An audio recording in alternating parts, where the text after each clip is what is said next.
আগামী 18 তারিখ প্রধানমন্ত্রী আসবেন বঙ্গে, আর 18 তারিখ দুর্গাপুরের সভায় উপস্থিত থাকবেন দিলীপ ঘোষ। 17 তারিখে তিনি দুর্গাপুরের উদ্দেশ্যে রওনা দেবেন। তবে দিলীপ ঘোষ তিনি জানিয়েছেন যে এখনো দলের পক্ষ থেকে আনুষ্ঠানিক আমন্ত্রণ জানানো হয়নি। দুর্গাপুরে দিলীপ ঘোষ তিনি গেলেও মঞ্চে থাকবেন কিনা তা নিয়ে এখনো ধোঁয়াশা রয়েছে।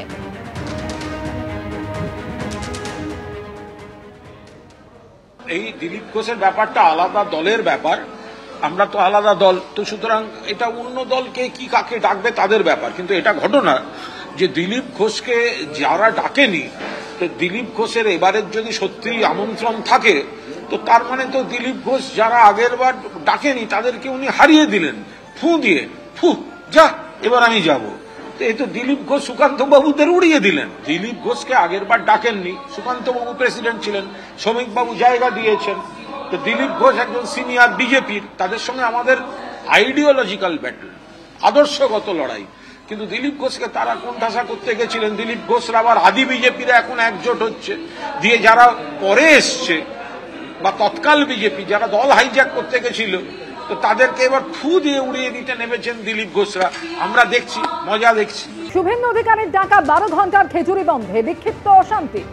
বাঁশগোড়ায় ট্রাক ভাঙচুরের অভিযোগ উঠছে বন্ধ সমর্থকদের বিরুদ্ধে। জোর করে বন্ধ করানোর চেষ্টা করার অভিযোগে গ্রেফতার করা হয়েছে 8 জনকে। খেজুরি বিদ্যাপীঠের কাছে হেরিয়া এবং খেজুরি রাজ্য সড়ক অবরোধ করা হয়, পুলিশের সঙ্গে কথা কাটাকাটি হয়, এলাকায় উত্তেজনা তৈরি হয়। এসডিপিও হস্তক্ষেপে 4 ঘন্টা পর ওঠে অবরোধ। সকাল থেকে খেজুরিতে দোকানপাট বন্ধ রয়েছে, শুনশান রাস্তাঘাট। খেজুরির বিজেপি বিধায়ক শান্তনু প্রামাণিকের নেতৃত্বে মিছিল হয় এলাকায়। এলাকা জুড়ে পুলিশের কড়া নজরদারি।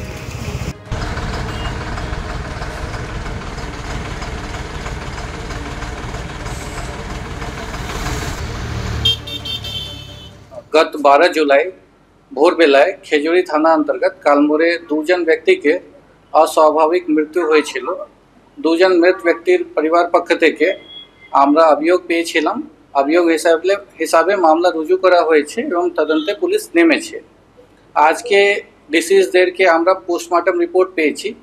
পোস্টমর্টম রিপোর্ট হিসাবে যে কজ অফ ডেথ আছে সেটা অ্যান্টিমর্টম ইলেকট্রিক্যাল ইনজুরি আছে, বিদ্যুৎ স্পর্শাঘাত জন্য ওনাদেরকে মৃত্যু হয়েছে।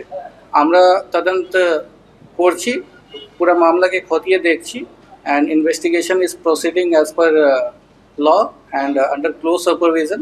আমরা তদন্ত শুরু করেছি। তদন্ত হিসাবে যদি কোনো ব্যক্তিকে ইনভলভমেন্ট পাওয়া যায় আমরা নিশ্চয়ই অ্যাকশন নেব। যদি পারমিশন না থাকলে আমরা ওই হিসাবে অ্যাকশন নেব। আমরা নিশ্চয়ই যে প্রসেস আছে ওই হিসাবে লিগাল অ্যাকশন যে আছে সেটাকে ফলো করব।